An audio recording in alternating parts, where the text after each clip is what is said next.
Welcome back to the Bikes or Death podcast. As always, my name is Patrick and I am your host.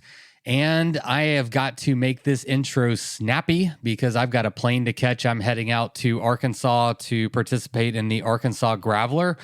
And let's go. My guest today is Stephen Fitzgerald.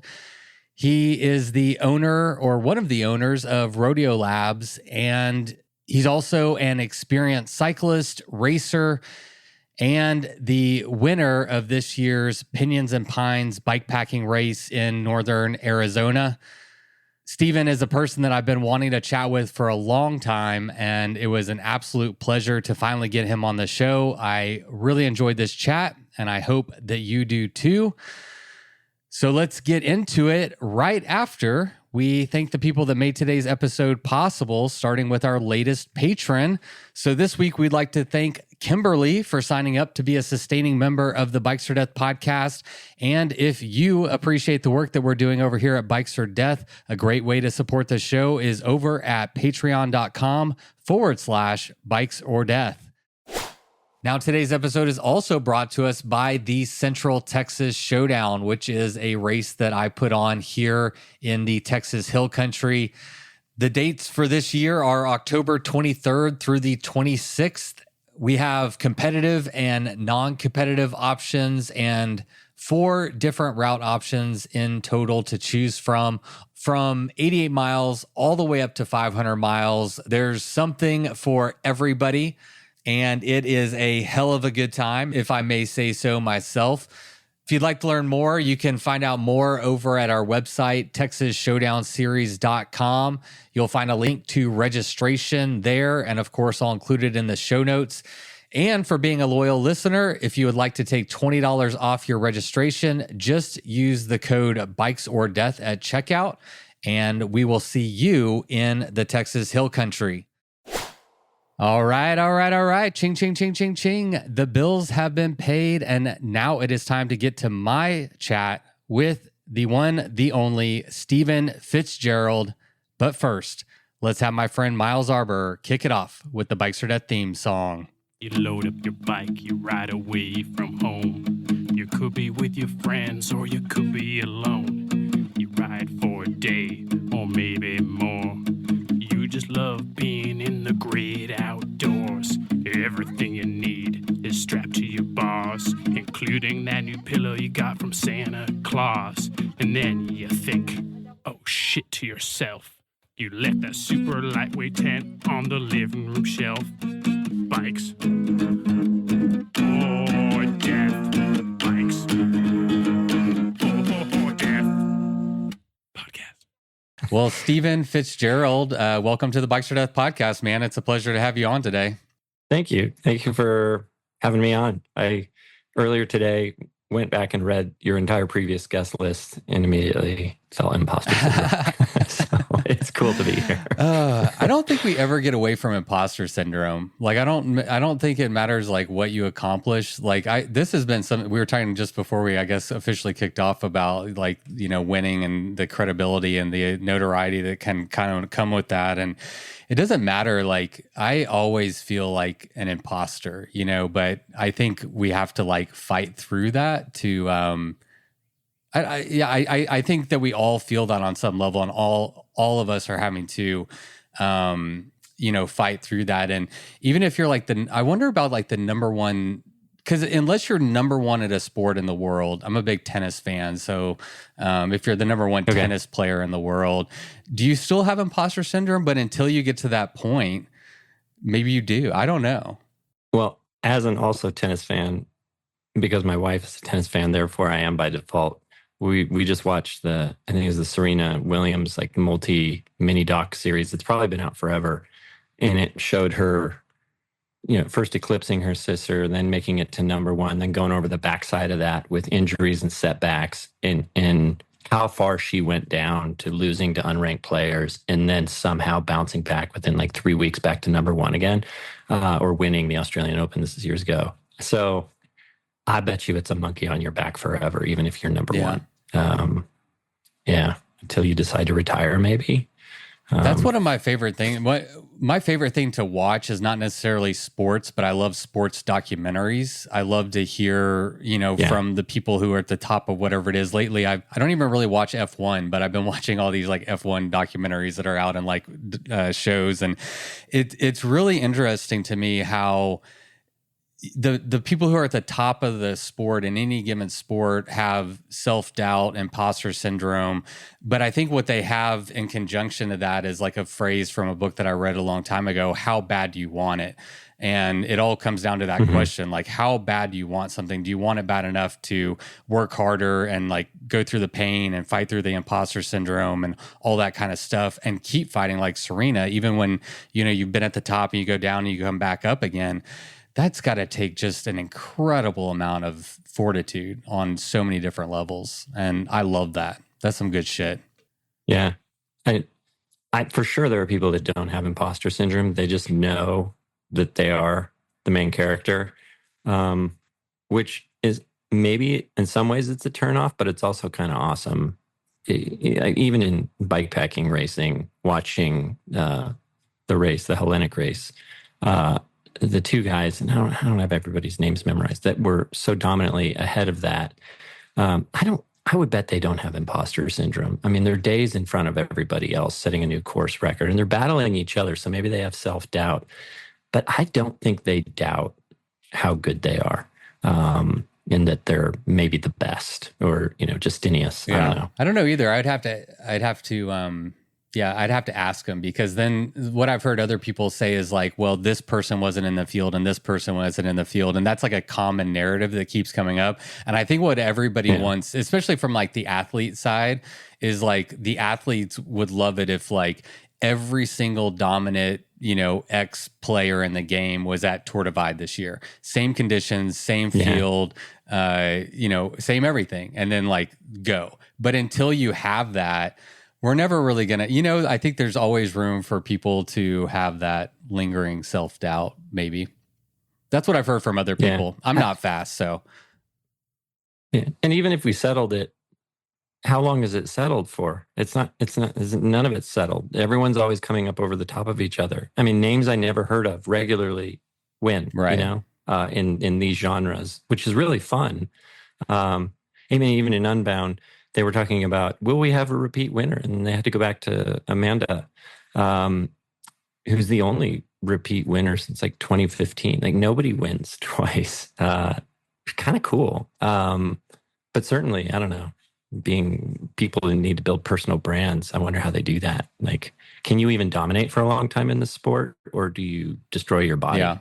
I spoke with Adrian, and he said, I'm going to do this for 3 or 4 more years. Adrian Licky, I don't know how to pronounce his last name exactly. Swiss, very top ultra rider. And I did an organized race in Armenia. He came, he won, and we were talking at the finish. And he said, I'm going to do this for 3 or 4 years, and then I'm done. And maybe I'll just be a policeman, because you can't do ultra racing indefinitely. You're just kind of like taking a piece out of yourself every time. And I thought, how long can anybody be dominant? Yeah. So this sport definitely takes it takes it out of you to a level that I don't think many sports do. I don't think there's, I don't know of another sporting event that pushes you the way like ultra endurance bike pack racing does for 2 weeks, or if they're about to do Trans Am again, right, and ride across America for 4,000 or 5,000 miles.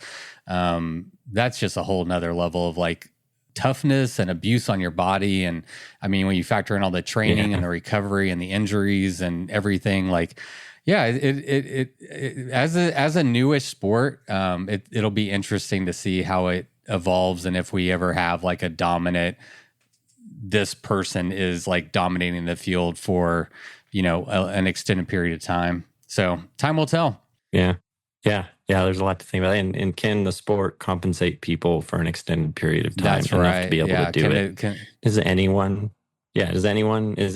full-time job to be a bikepacking person? Even the number ones, out there, it seems like they all have jobs. And also such a good point. Zwift for 5 hours in the winter. Such a good point. Yeah, that definitely speaks to bike pack racing being young, and part of it is like the support of the industry and brands and stuff to make it sustainable for people to actually like devote their career and life. And yeah, anyway, it's fun to be on the ride, and it's fun to be a part of it and watch this like community keep growing and evolving. Let's get to know Steven a little bit. I wanted to jump in where I first met you, which was in Oaxaca, and one of the most like random circumstances that could have possibly existed. And so to set the stage for the listeners, I was on my first ever international trip ever. I was going with my girlfriend. We were going down to the coast at Puerto Escondido to go surfing. And if anyone knows, now there's a new highway, but there used to be like a 6-hour road that you would take from Oaxaca de Juarez to Puerto Escondido. And in the middle of it is San Jose del Pacifico, which is also on Cass Gilbert's Grand Dirt Tour that's based in Oaxaca there. And we were just driving through, and I knew it was on the route. And so I kind of had my eyes peeled the whole trip for bike packers. And we come into San Jose del Pacifico, and I see a Rodeo Labs bike and another bike. And I was like, that's a Rodeo Labs. This is like an official bike packer. Like, this is happening. So I'm out there. I'm the weird guy that's like out there taking photos of your bike, having no idea that it's your bike. And then you come out, and I'm like, oh, I know you through the internet. That's the best way to meet someone from the internet, by the way. Yeah, like the best way. Not in an event, not even in your own country, just completely randomly across the world, in that town, which is a very cool town. Yeah. That was cool. Yeah, that was super cool. It was a pleasure to meet you. It was there. a pleasure. Yeah, and then you did. I think you said you were thinking of going back and riding it. Did you go back? Yeah, so we just were there this past December. So we did an alternate route. We did the Grand Dirt Tour till we got to San Jose del Pacifico.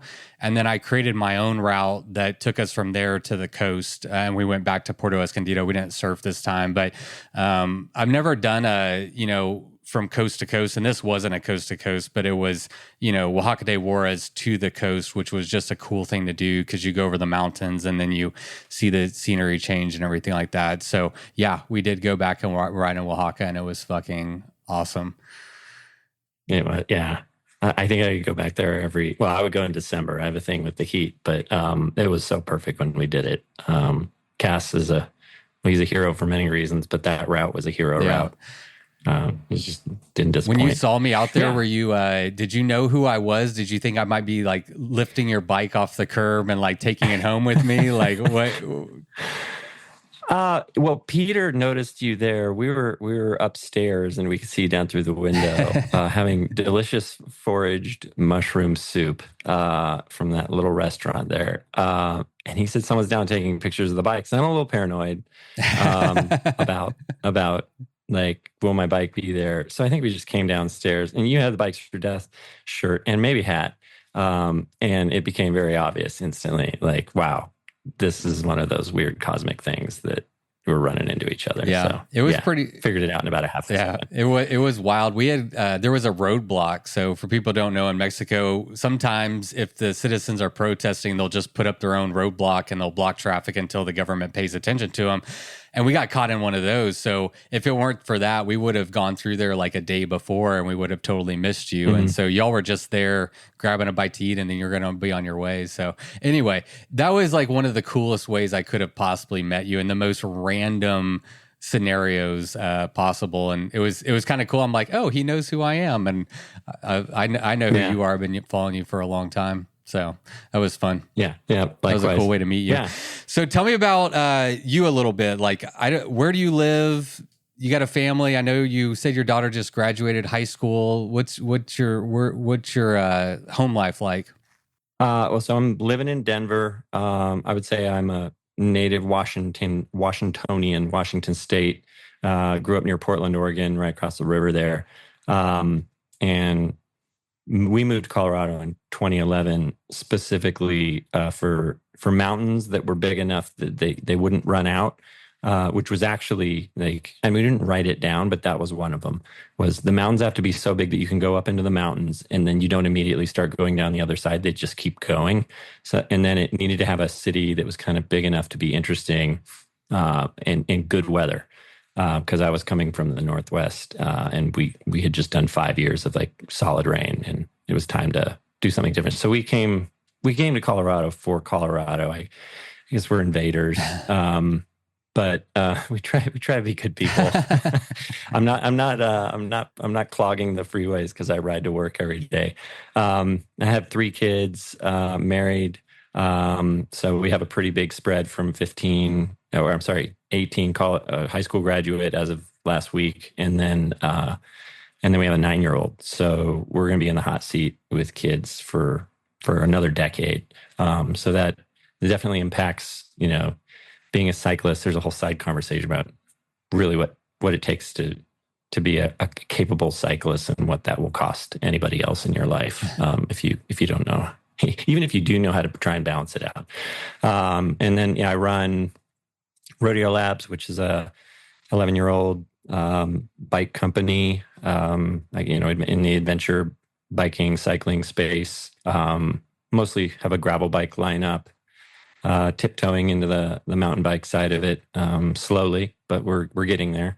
And we're smallish, we're small, 7-person company, highly customized bikes in terms of the builds and the paint and the sort of expression that people put into them. And a job I love, career I love, industry I love, that I did not expect to find myself in ever in life. But really it kind of happened to me, and then I agreed with it to keep going with it 10 years ago, because we were a team that morphed into a bike company sort of accidentally. And then I just kind of kept following that vein because that's where the momentum was. And it's been viable and sustainable.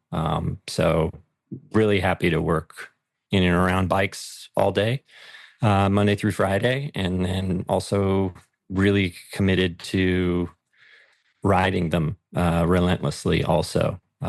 Which is a very tricky thing to do, running a business, even a bike company, and then having a family and all of that. Trying to fit all of that in is a big ask, but so far the rivets are holding. So I guess that's me in a nutshell. I love it. That's a good intro, and you touch on something that is one of the reasons that I've been wanting to talk to you for a while. I remember when I saw you in Oaxaca, it was like a couple of years ago. I was like, I really need to get that guy on the podcast. And one of the reasons I'm excited to talk to you is because I'm a 45-year-old father. I think you're 46. Is that right? Yeah. And we have, all right, we're right there. Similar. In the hot seat. I have an 8-year-old and you have a 9-year-old. And so you got 10 more years left. And, when I interview people, a lot of the people I talk to aren't parents, or if you just look through the landscape of the people who are really successful in cycling or in bike packing, they're not also juggling running a business and a family. And that's no knock. It just is the lay of the land, it seems like. And so you've always been someone that I really identify with on the internet. And I follow a little bit more closely because I feel a connection. I'm okay, this guy, he's also juggling a business. He's juggling the family and, trying to make all those pieces work. And I think that that's a really challenging thing to do. And it's something I want to dive into a little bit deeper in this conversation. But I'm excited to have you on the podcast because I'm this guy gets it. He's out there doing all of the things, and it is a challenge. I wanted to ask you. It's go ahead. No, go ahead. Oh no, I feel like it's a constant shooting the gap. All of these things lining up and looking for that opportunity to somehow squeak through and then sometimes you don't shoot the gap and you just run into it, because you thought you could make all of this stuff work, and you really, a lot of times you can't. So there are casualties. That's a good way to put it. I just have a few icebreaker fun questions getting to know you. So the intern, Steve, the intern, is there a funny story? Is there any story behind the intern? There is. It's a little raw to try and unpack that. But in maybe 2020, 2021, I very tone deafly put up a post on Rodeo that we wanted an entry level person to join the company. And I think it was a story. It wasn't even a post. And it just said, wanted a new entry level position, long hours, low pay, but all of the glory of the bike industry, which was honestly, it was kind of a cynical, self-aware statement.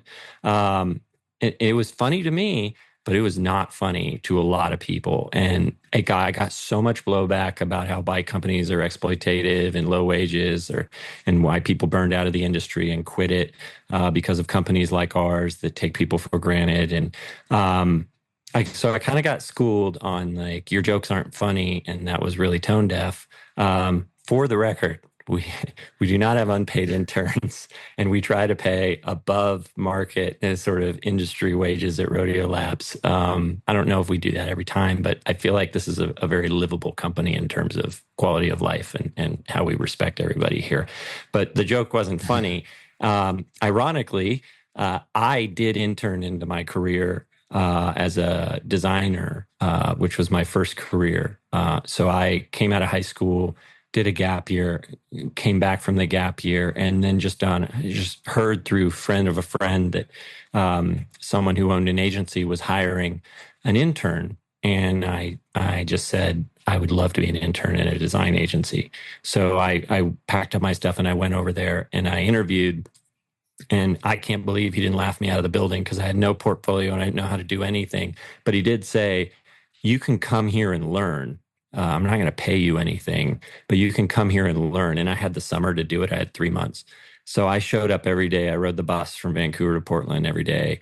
And this is like me before I even knew that commuting by bike was a thing. And then I did the unpaid intern thing for a long time before eventually they actually offered me a real job, and I just started working there. But so as I, again, mistakenly put up this intern post, which I will never do again, I decided I am actually an intern. I thought it was a great experience. It gave me the career that I had. It was kind of a backdoor into a career.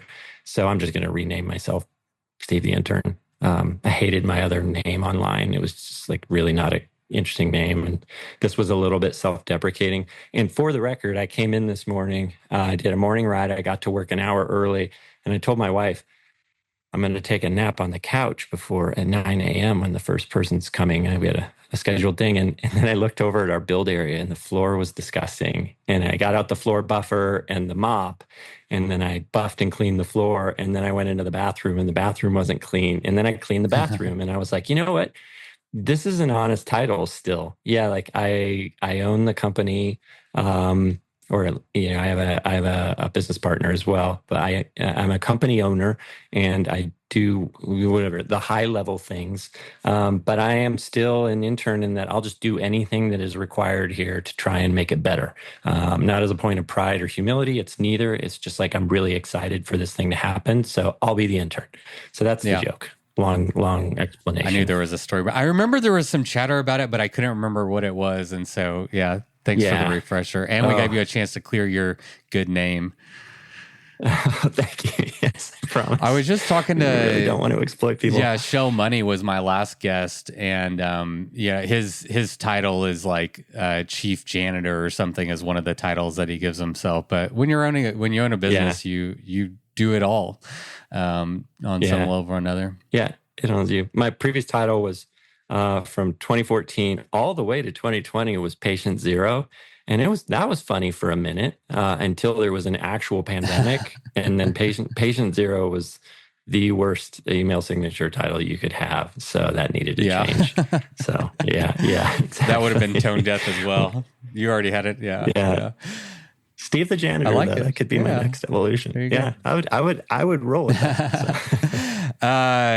Drone photography while you're riding. This is something I as a content creator, whatever the fuck I am, I also try to capture myself while I'm riding on a drone, and you are exceptionally good at it. How the heck are you doing it? Because I don't see the controller. There's always the controller. How are you editing it out? Like, what's your secret? This is so great because I get this question all the time and I type the reply out all the time. And from now on, I am going to send them a link to this podcast and say that all of the answers you seek, bikes or death. Asking the hard hitting questions we all really want to know. I have, for the record, I've crashed and destroyed 6 drones. And I always buy insurance so that it's about $60 or $70 when you need to get another one. And it's kind of a cost of doing business, but all the way, DJI drones almost fly themselves.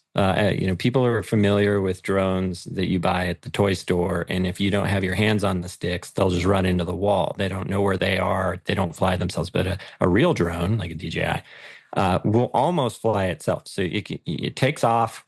I watch on my screen. I frame up my shot, and then I just stick the controller on the ground, and it will hover there until the battery dies. And if the battery dies, it will land itself. That's a modern drone.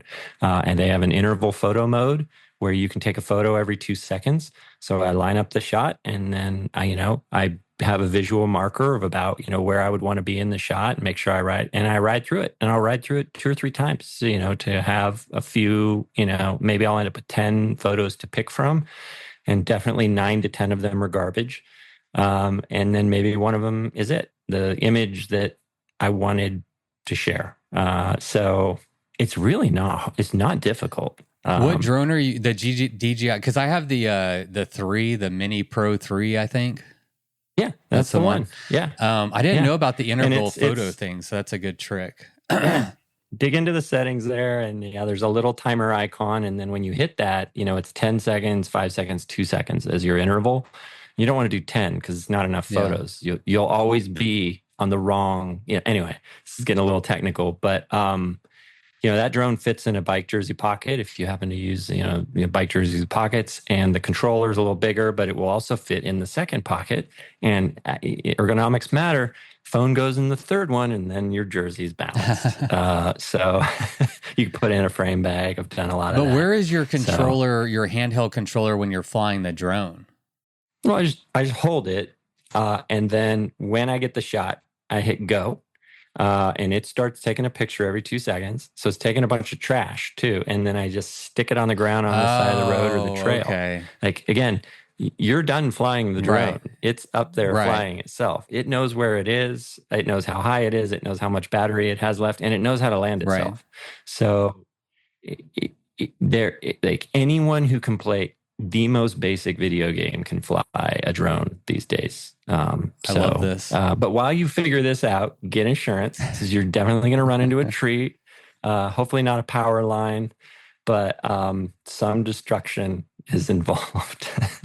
Just part of this. I haven't lost mine yet, but I've come close on. I have a reel on Instagram where I like show the shot, and then it like the reel continues, and it shows behind the scenes, and it shows me like all the me crashing my drone and coming back at night because it crashed into private property, and then I had to like sneak up and throw a rope. And I live in Texas, you don't fuck around with private property. So anyway, it was a whole saga. But that I love that, because like it's something I didn't realize, and I think that I don't know if people care. I care as a content creator what goes into getting a shot or producing a podcast or a video or whatever it is like you see a cool shot on the internet, but you don't know that, I've crashed 6 drones, and I set up my drone, I get the shot, and then I ride through it 3 or 4 or however many times I need to get it. It's not just an organic thing where you're just like, fly up a drone, hit a picture, and go. Like it's a very intentional. It's embarrassing. It is. No, like when I'm out there, I just got this thing back for repair. It was crashed in September. It sat on my desk, and I just got it back. So then I immediately went out and took some photos with it. And they were on this dirt road here in Colorado. And like when cars would ride by, I would just like hide or even put it on the ground. I was just like, I'm so embarrassed to be out flying a drone. But I'm willing to get over that, because I really, really love trying to get a picture that looks like what it feels like to be there. That's kind of the sentence that's in my head. Does this look like emotionally, visually, whatever it is, that it feels like to be here right now? Because generally speaking, I'm so excited to be there almost all the time when I'm out riding the bike. And most of what I have now relative to like rodeo existing or having any kind of community that I've built online, so much of it just comes from the willingness to try and put the work in to share the joy of being out riding. And in the beginning, it was super basic. It's literally just a selfie, which I'm over that. But in the beginning, even that was just like a joyful, like, hey, everybody, I love bikes. I'm out riding. I don't know how to say this any other way. So here's a selfie. And it was very, very simplistic way of doing it. And then, a little maturity over time, and you really want to become a person who's better at whatever the craft is. I think photography is a really interesting craft to try and, improve that.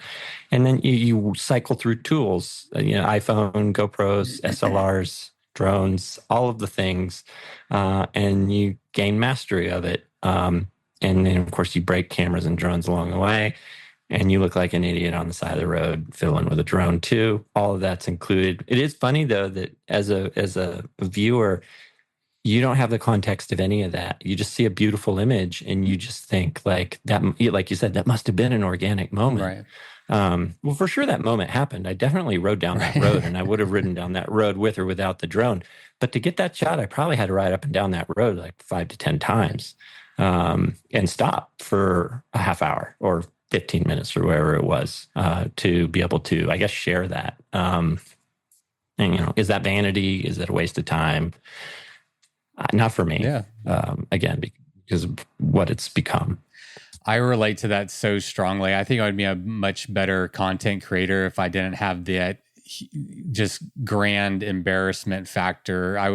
I'm thinking of the last drone shot I got out in the hill country, Texas hill country, and a car came, and I like turned and like hid my drone whenever he went past. Yes. So you do. I do. I'm so embarrassed. I am so embarrassed by, and I don't know why, because I don't judge people. If I see someone else doing, I don't even think twice. I'm like, oh, that's cool. They're creating content, whatever. Like, but I don't know. I mean, maybe it's our age. Maybe we just didn't grow up with it as much, and so it's like I have no idea, but I feel that strongly. I mean, look, if everybody's out flying drones, that just creates a very annoying world. So some of my embarrassment is the fact that like I put a buzzing mechanical object in the air.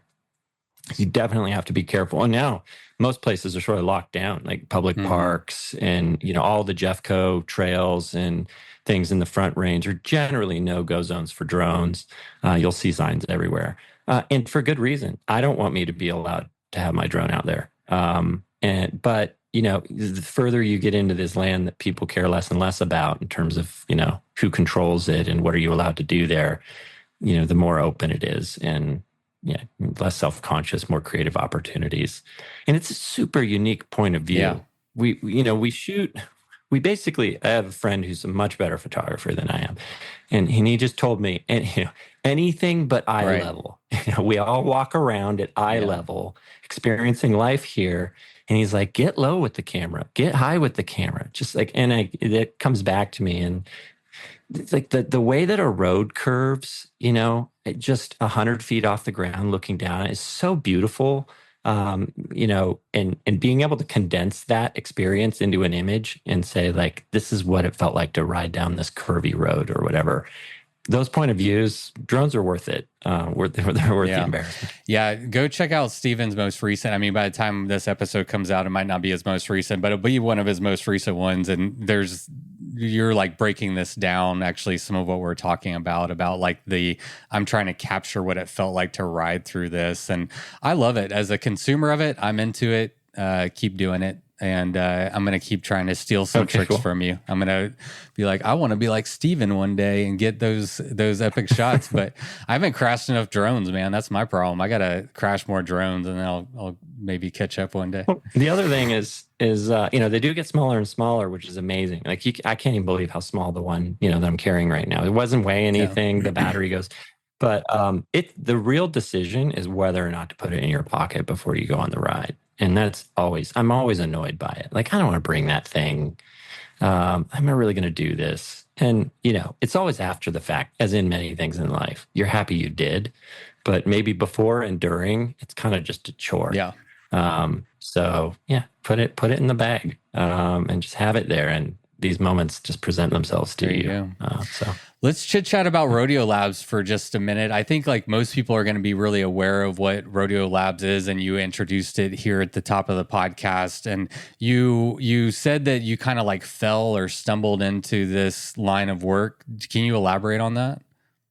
Yeah, many people, well, not many, actually, most people don't know rodeo exists, which I think is a good thing because it means there's still people that we can introduce to what we're doing. That's exciting to me.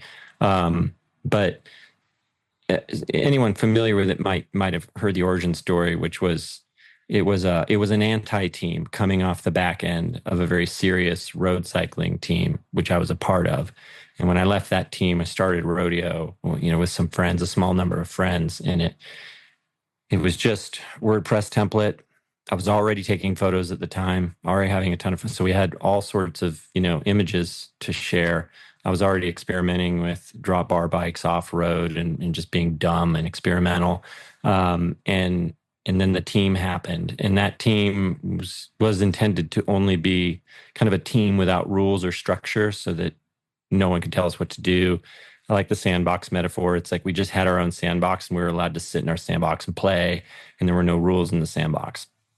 And then I Rodeo went from a team to becoming a bike company through just one of the things, because I'm a designer. So I was designing our team kit, I was designing the website, I was doing photography, and it was all just a very fun sort of expression. It was just a creative expression. And when I was working on sort of ideating this bike that I wanted to ride, I would ride everything on my cyclocross bike here in the Front Range. And I just thought, man, if the brakes could be better, if the gears could be better, if the tires could be bigger, all of the things that are actually kind of still basically the same themes. I started looking for a frame that could do it, found one on some forums, and then I painted it. I just painted it like I would paint our kit or put the logo on the website. Everything that I touched was like, this is all mine, like Rodeo's, whatever we make it. So I'm going to put our name on this frame. But we told people, we did not make this frame. This is a fully generic open model frame. Anyone can have it. Here's the model number. Go buy it yourself if you want one. But I made it for me. And then a couple of people on the team said, we'll just make another one. And, everybody just paid cost. So there were 5. And we, again, are doing exactly what I was doing with the drone. Just take pictures of things. Take pictures of when you go on a ride and you go on a really awesome ride, or, I'm really proud of the bike, or look at what I just rode on this silly drop bar bike. So I was telling the story of the creation story of this bike while we were creating it. And the answer was definitely, you may not buy this bike. We are not selling this bike. We are not a bike company. We're just having fun. And that went on for a long time, better part of a year. But that momentum built, and people persistently just kept asking, can I have one? Can I be in on this? And that, zeitgeist was building. It was kind of sort of peak gravel, whenever that was. But it was before gravel was kind of it in terms of the new growth category in the sport. And I'm sure Salsa and probably even Specialized were in the space with something like gravel bikes or drop bar adventure bikes, and Monster Cross had become a part of the vernacular. So I wasn't a pioneer. I don't want to try and steal that title from anybody. There are a bunch of people that were already answering the question. But Rodeo, again, was about, I want to do it for me. I don't want anyone to tell me what to do. I don't care if I could go to the store and buy something similar. The whole point, the fun of all of it is that no one tells you what to do, and you decide the best way to do it for yourself, and you just get to experiment and be creative. And that was compelling enough that, drummed up a lot of interest. And there became a very important point of Rodeo, the team, which it had exploded. And there were probably 300 to 600 people around the world that had our kit, because they were all attracted to these sort of do whatever you want sort of style that we were having fun with. So they just said, can I be in on it? And we said, well, we don't know what it is, but you can get it. If you want to wear our team uniform, you can have it anywhere you are, and send us some pictures. We'll share them. And that was taking too much time. It was taking 20 to 30 hours a week just running, this amateur sports fun team. And then the bike requests were increasing. And I just kind of had this moment of, I really need to be a grown-up here and back off this project and spend more time doing my day job. And yeah, I have a family. Or maybe I've done the hardest part of creating a company, which is literally getting anybody to care about what you're doing, which is a really hard part of having a company or a product or anything. It's just, why should anybody care? What's in it for them? Is this interesting? And we did that unintentionally first. And that's happened. That's the narrative that's happened to some other bike companies. I think Rita did that back in the day, and there've been others. And so for me, I've been a cyclist since I was in junior high, like competing in mountain bike racing and then doing some other stuff, adventure racing. And later I got into road biking and cyclocross and all of that. But I love bikes so much. And then this moment happened where I realized like, man, maybe I could start a bike company. But it was also a really significant point of danger because anybody who's been around bikes knows that bike companies don't make it, generally speaking. Like, I mean, even the big ones kind of don't make it. They just get bought out of bankruptcy. Yeah, exactly. Over and over again. Over and over again. Yeah. Right, over and over again. And someone who probably loves bikes is the person who has money, buys them and then recapitalizes them, and then they slowly lose all that money and have to do it again. I mean, even the billion-dollar bike companies are doing this either in or out of view on occasion or fairly frequently, kind of going in and out of solvency. And there's some, I won't name drop any of them, just in the last year, some of the biggest bike companies in the world. So I was aware that starting a bike company was foolish. But I also felt like at the time I was 36, I'm 46 now, or 35 maybe. And I thought this is the decade of your life where you kind of just figure out what you're made of, maybe on that. Like, what can I do for a living? What can I accomplish? You're kind of in a building phase. And I got buy-in from my wife on like she could support the effort. And then I had a friend who's very good at business, and he helped me model what a company might look like. It's just really abstract, but like, here's what you would buy parts for. Here's what you would pay for tooling and R&D. Here's how many you think you can sell. And then like at the end of all of that, would you make money or lose money? And there was a viable way to not lose money at the end of it if all of the assumptions were correct, which they never are. But that was enough to make me go, this is it, I'm going to go for it. And I mortgaged the house, and then I had an investor, a friend in Denver who helped me kind of invest in some of those startup costs. And then we literally, at that point we stopped. We redesigned the bike from scratch, blank piece of paper, did not want to have anything to do with anybody else's designs, and designed the bike that I really wanted to exist. And then, showed people we're working on it, showed people drawings, tooling, all the other things. Why did we start with carbon? I don't know. I guess I wanted to have a carbon bike, but that's really the most expensive way to start a bike company is like, you should start with steel. Because startup costs are smaller and you can make mistakes and it's a pretty safe material. But I started in carbon, and then I opened pre-orders when it looked viable, and just enough people just said, I'll take one, which is pretty mind-blowing that anybody would spend thousands of dollars on a completely unproven bike. But they had been following at this point for, let's say, 12 to 18 months, and they had watched this thing come into existence. And I think about Renee Hurst and Jan Heine. Like, there's something to be said for doing something a lot, relentlessly, and then sharing it and writing about it and bringing people along. And I don't know if Jan has a PhD in bikes or what his credentials are to have a tire company and a frame. They make frames, they make drivetrains, they make derailleurs. Like, why is he allowed to do that? Why is he an expert? And it's just because he did it with enough conviction that he earned his credibility. And I think that's what maybe we ended up doing slowly, was sharing the story enough that we had the credibility that when it was finally time to start selling bikes, people wanted to own them. And just enough people did that, we sold enough to make more, and then we sold enough to make more, and, it kept going. Yeah. You garnered enough interest, which, like you said, is the hardest thing to do. Like, they were bought into the story, they were following along, and it seems like it's just kind of kept going from there. You said that it seems like you went into like owning a bike company with eyes wide open, right? Like, you were aware of the pitfalls and yeah, your eyes were open. I'm curious, what is different about owning a bike company that you couldn't have expected, either on the positive or negative side? Like, what could you have never envisioned?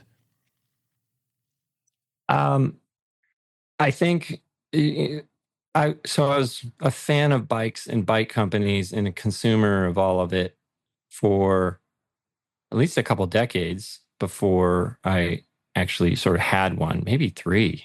That can't be possible. Let's say a couple decades. And it all looks like everyone is having a good time all the time.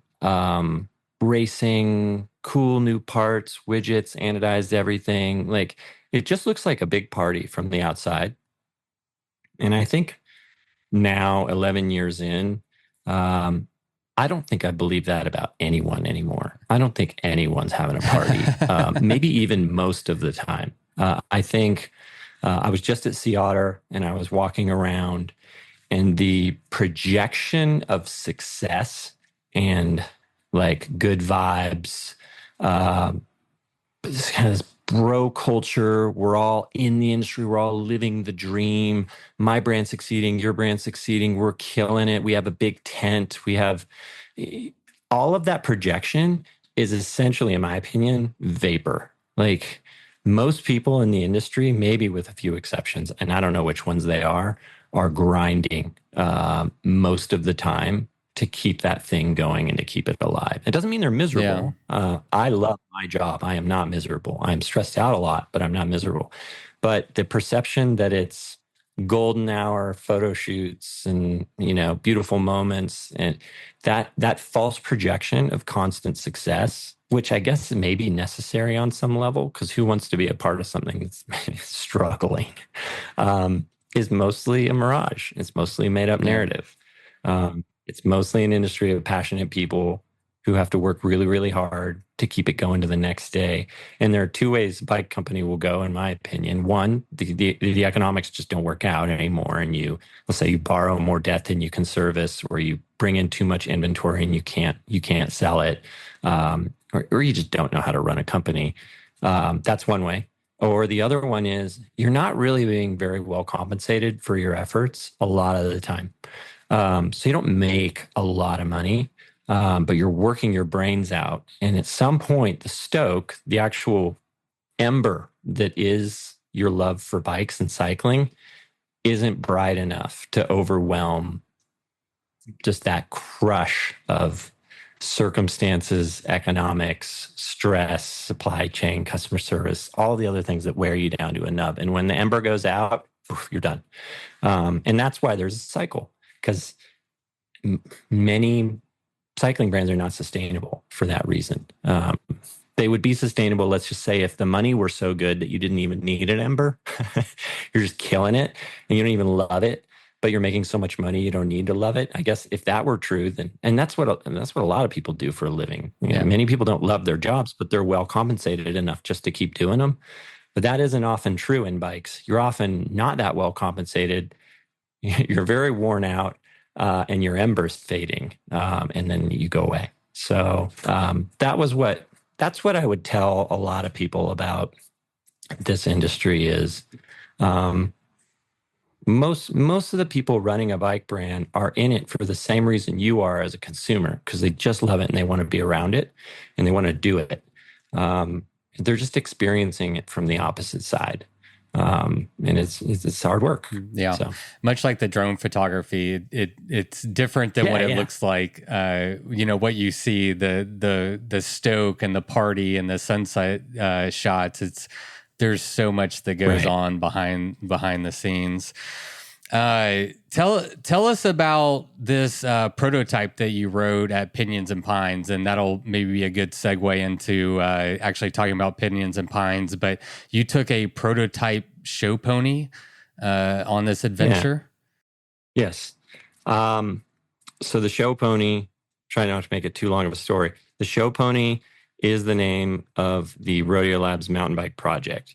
And that project has existed in fits and starts since maybe 2020. And fits and starts, I love that. Yeah. And the first sort of fit and start was, let's prototype. So we came together. We do our own engineering and design now. We didn't in the beginning, but we do now. We designed the frame. We had it built in Philly. And we built, I don't know, 3 of them, maybe 4, in steel. And then we gave them to our riders, Jay, Ashley, the Lechugas, bunch bunch of people who were doing, really great stuff on bikes at a time that were kind of in our family of supported riders got them, and they went out and did great things on them. Um, and and then I kind of just the cost of it was too high. And then we said, well, steel, okay, it's a little bit heavy. Let's try aluminum. And then we went to our supplier in Asia, in Taiwan, and said, hey, here's what we learned from the first frames about, geometry and function. Now let's try aluminum and see if we like it any better. We made, I don't know, 4 more of those. And that was during COVID when everything was very broken. And having an R&D project during COVID is sort of a fool's errand because you couldn't get anything made during COVID, much less like, hey, will you just make me 4 of these or 2 of these or whatever. Factories were booked for 5 years. You could put an order in 2021 and they would put you on the calendar for 2025 or 26. Wow. That's how much speculative demand there was in the industry. So to ask somebody to prototype for you in Asia was, anyway, we got some, but it was so frustrating. And that was the point. And a couple other things that happened in our supply chain where we weren't able to get any of our frames. And I just said, I'm so done with Asia conceptually. We will continue to make the bikes that we make in Asia. But I was so frustrated by Asia and supply chain that I decided I don't want to make any new models in Asia. So there was kind of a line in the sand there about, I think we need to learn how to make our own bike here in Colorado. I didn't want to work with anybody else. I didn't want to rely on anybody else. I just wanted to be the masters of our own fate. And then parallel to that, bikepacking.com had allowed us to kind of share what we were up to with those bikes a couple of times. And whenever we would show a show pony prototype there, I always read the comments. Everyone's like, oh, well, that looks like a salsa timberjack, or that looks like this, or that's just another, oh, great. Well, another one of those. And like, why would I ever? If I wanted one of these, I would just get the other thing. And you know what? They actually all have a really good point. Like, what is even the point of making another mountain bike? So that really made me pump the brakes. Hence some of the fits and starts was, wait a minute, when we did, our gravel bikes, adventure bike, whatever these things are called, we were making a contribution. We were helping to kind of explore the functional spectrum of the frames. We kept increasing the envelope of what they were capable of. And bigger companies, I'll just say it, are copying us or were copying us. So I really felt like we're on the bleeding edge of helping to make gravel bikes what they were and are. But with a mountain bike, we're just entering the chat like way late in the chat. I mean, 3-4 decades into the chat. So like, if you really care about trying to be authentic, and you're not just trying to sell more bikes, then there's no reason to be in mountain bikes because you couldn't possibly add something new. It's all been done. It's all been explored, and they're all so good already. So I stepped away from the mountain bike and just said, we don't have a why to be able to actually create a mountain bike with any kind of real credibility, other than we could sell more bikes, which is not a super satisfying reason for me to do something. Like, economics matter, but they're like an also ran in the spectrum of like, why do any of this stuff?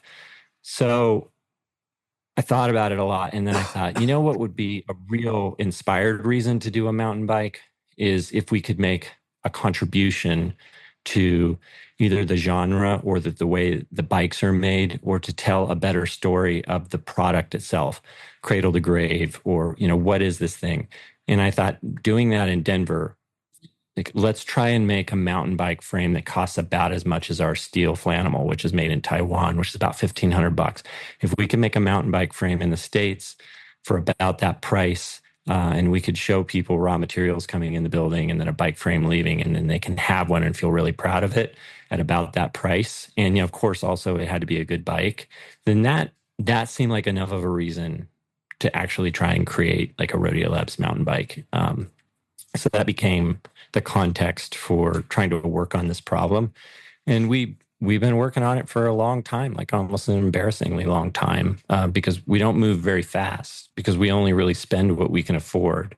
And you only can afford to the degree that you're profitable. And this has not been the most profitable 3-4 years in the bike industry. It's mostly been a train wreck. So we we nurse it along, and we've made progress.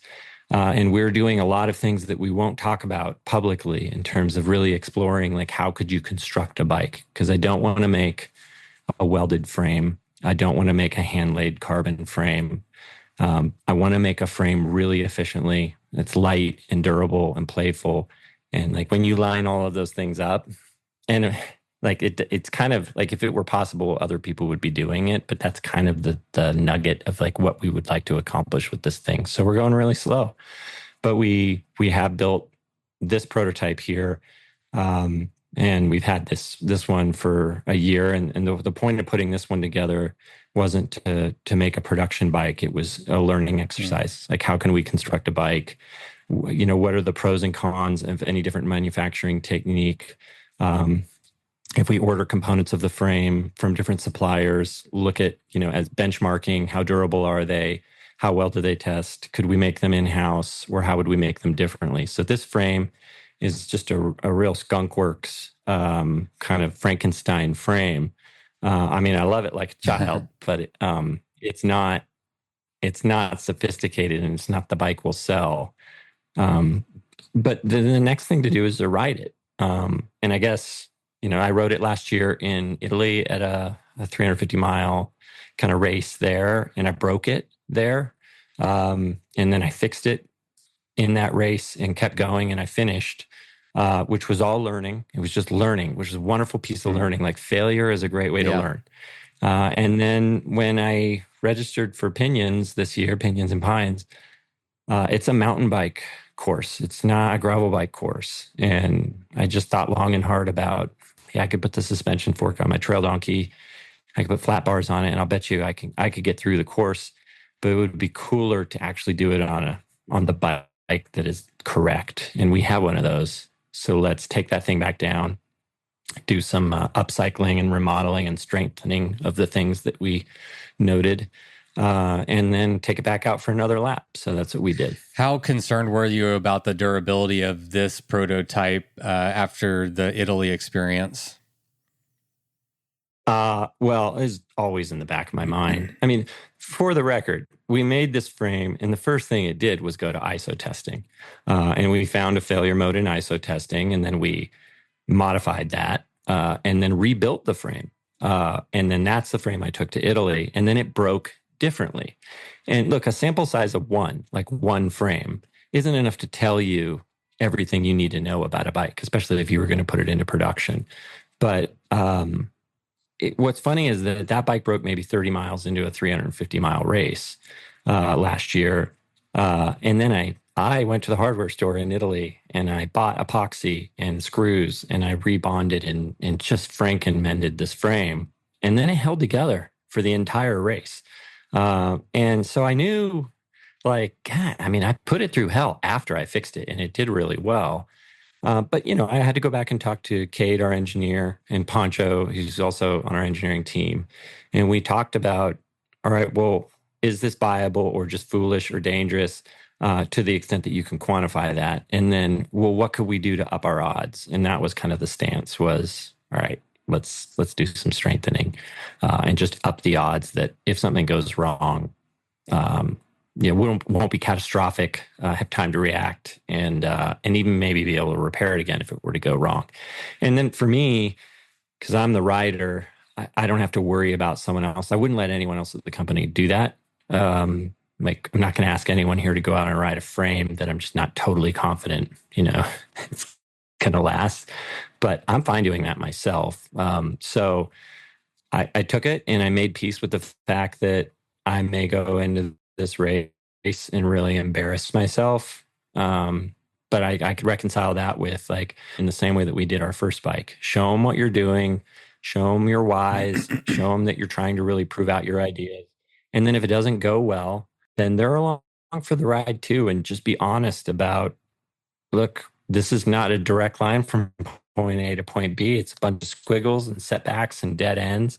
And then that would be the reason that anyone believes that this could be a good bike versus like this big bang moment. Product launch, PRs, and press releases. It's on the front page of a few different websites. Rodeo Labs has a mountain bike now. And then you know what everybody would do? They would go, you just like, no shit. Like, here's another mountain bike. Why wouldn't I just get a Timberjack? And they would be asking a very good question. But if we bring them along and show them the story of like what we've kind of waded through to try and make something good, I think we'll have people waiting at the finish line that are like, I believe in that. I think so. That's why I decided to. I think that's part of your secret sauce as a person who just follows you on the internet. One of the things that I appreciate is that you give us, as people who are not in the bike company industry, that, you know, that specific sector, a peek behind the curtains from time to time. Like if you read your posts or your blogs and stuff, like you're often giving like really interesting and thought-provoking insights into the industry, to things that like I wouldn't be in tune with. And I think that, you know, it buys you in. You're like, oh, what does Steven have to say about this? And I don't know, it works for me. There's one thing, it's like, obviously you're not going to put a bike out that is going to fail, right? I mean, that's probably the first rule of building a bike, is like one that's like that is durable and can last. I have to imagine that like riding a prototype bike that you're building with the idea that you're going to be putting it out onto the market and other people are going to be riding it is a really unique and interesting and like a learning experience. So like, how did that bike perform for you? Like, did it pass the test? Were there things that you realized that you wanted to improve upon, or what was that experience like? It was, well, there's always a monkey on your back. Like at any moment it could break. And that sort of fades, you know, as you sort of trust it more through, you know, so Pinyons is 350 miles and there's a lot of single track, and it's not like Brown Pow. It's rocky kind of Arizona trail stuff. So every hit and every, you know, should I take this drop? Should I risk the race, like getting rad, or should I stay humble and like just get off? There were a lot of those decisions. But what was it like to ride? It was way better than it had any right to be. Like it really should feel dead and untuned and just kind of like a blunt tool. And I mean, I've ridden a lot of bikes now, and it felt very playful and capable. It's light. It's relatively light. It's not like S-Works light, but I mean, it's a nimble bike. And it's weird because when I ride something that we're working on, any bike that we're working on, and even after it's already on the market, I'm always like going back and interrogating, like, is this any good? Or like, am I drinking my own Kool-Aid? Am I selling garbage? You never get done asking that question when you're riding the bike. And then you hear customer feedback about something that maybe they would have done differently. And then you go ride your bike again and you really think like, am I being honest with myself about, is this good or not good? Or should I double down on why we did design the bike this way? Or should I listen to the wisdom of the mob and adapt to that? And there's always a different answer there. But riding this one, I just kept thinking like, I'm having a really good time on this bike, and it fits me very well, and it handles the way that I want my bike to handle. And I was very surprised by that, because that's not the outcome that I would expect from, again, a fairly blunt look. It's a lugged frame with bonded tubes, like and they're not butted, you know what I mean? Like, so, and how many cycles of R&D are in that? Not 100, you know what I mean? Like, so we haven't iterated this frame into being something really refined and awesome. We've created it, and I don't know. I mean, we're not idiots.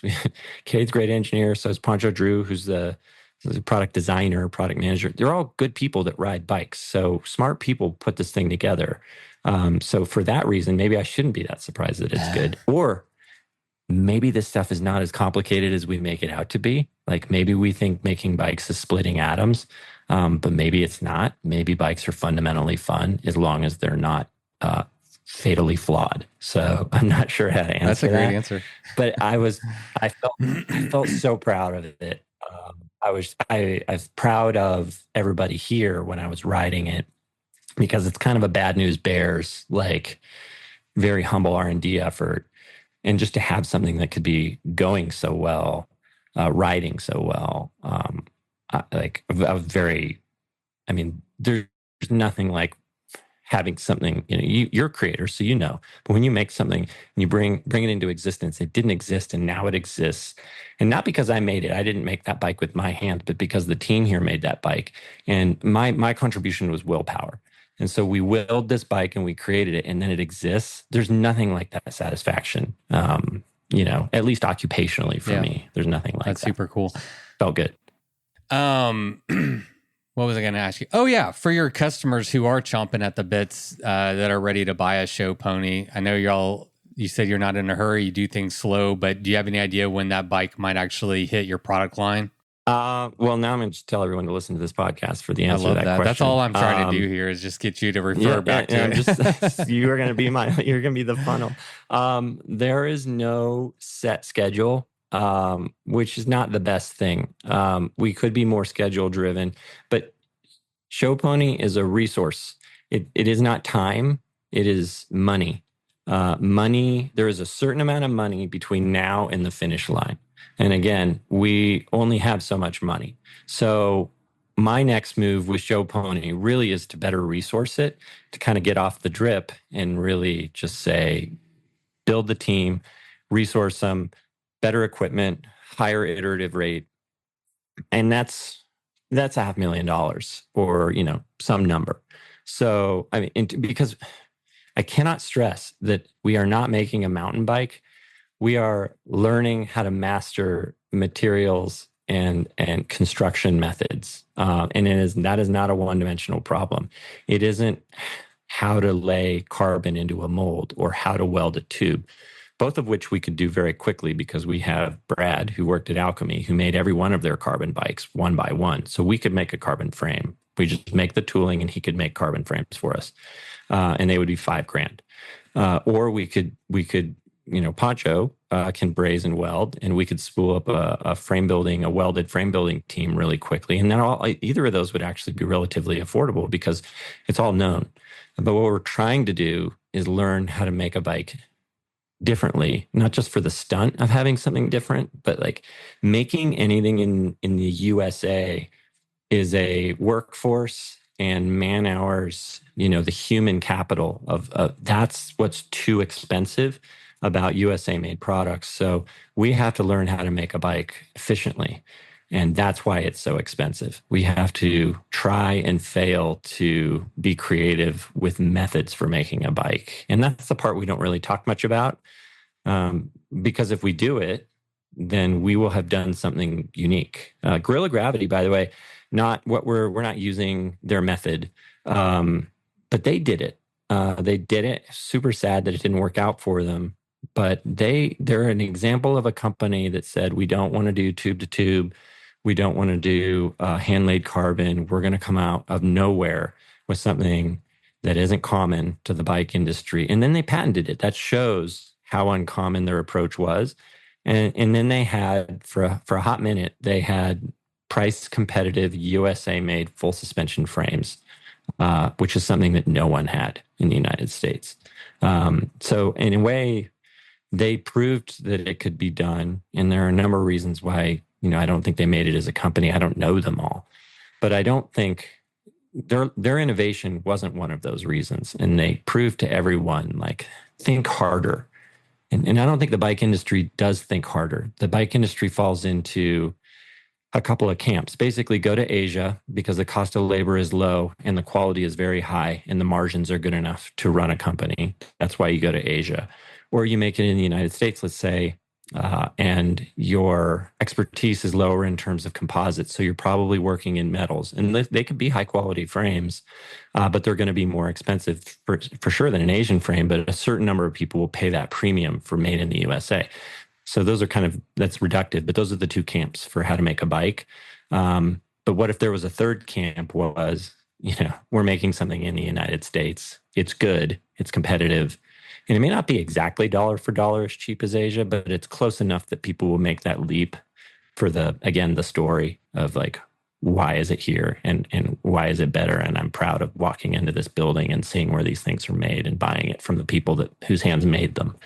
And it's not breaking my bank. That's the finish line I want. And that's why I don't know when it will be done, because we're not just copying somebody else's playbook. We have to write our own story. And I don't know how that resolves. That's not known. Yeah, it's unknown to me. Yeah, it's uncharted. And it's expensive. Uncharted. It's an adventure. It's the adventure of your company that you're going on. Yeah.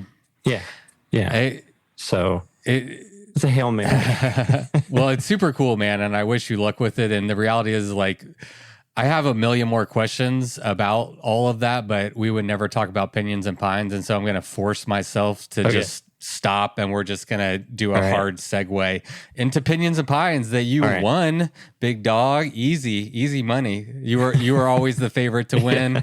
You won. No surprise there. No.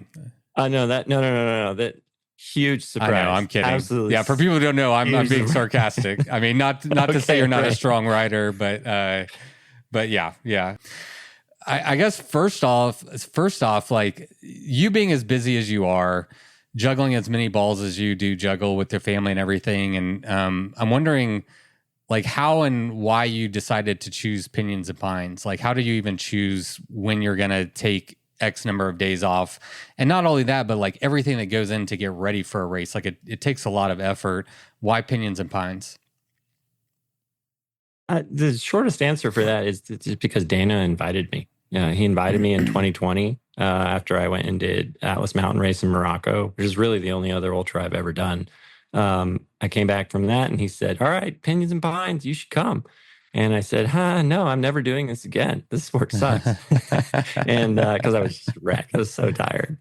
And then just watching it happen and like, I like that landscape. I like the desert. And look, human connections are powerful. Like when someone just says, "Hey, would you come?" And as long as it's not like in Siberia, or you know what I mean, like the environment isn't trying to kill you.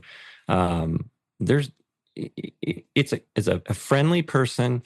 And then I followed it for a number of years, and it just looks interesting, like really cool scenery, terrain. It's capped at 74, 75 riders, whatever that number is.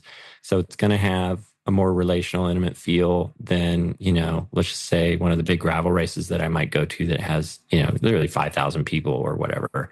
And this was a year to step away from the really big organized events that I tend to do on repeat and kind of challenge myself to not be stale. So this is the only event I've signed up for in 2025 was Pinyons. And this is for me the year of improvising. Pinyons lets you sign up a month out. That's when they open registration, which is not common. So I could really wait and kind of find out, like, in terms of how's the family, how's the business, how's my bandwidth? Do I feel like I could be ready in a month based on how this year has gone? There's a lot that lined up. But fundamentally, it just looked like a fun event. Yeah. Like, it's a nice distance and a really cool place I'd never been. Yeah, right on.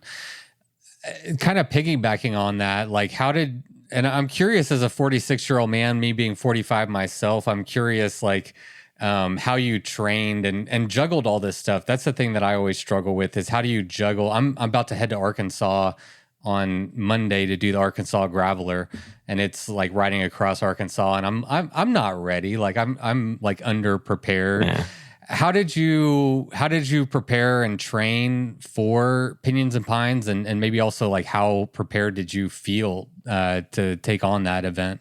All of the preparedness, the baseline for preparedness for me is I just ride my bike to work every day. And I've done that for years. Thankfully, I can decide where a rodeo is situated. So my rule is it can't be any closer than 10 miles from my house. And ideally, it's a little further.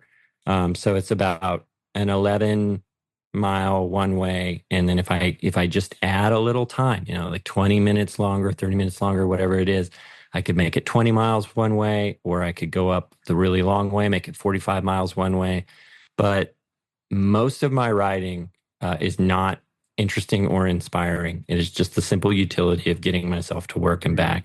But I do treat them like rides. I'm not on an e-bike or a cargo bike. Like, it's my only opportunity to kind of like remind myself I'm still a cyclist, because there's no other time. There's no after work. I absolutely will not Zwift. I'm not, I can't get up early and go to the basement and sweat it out.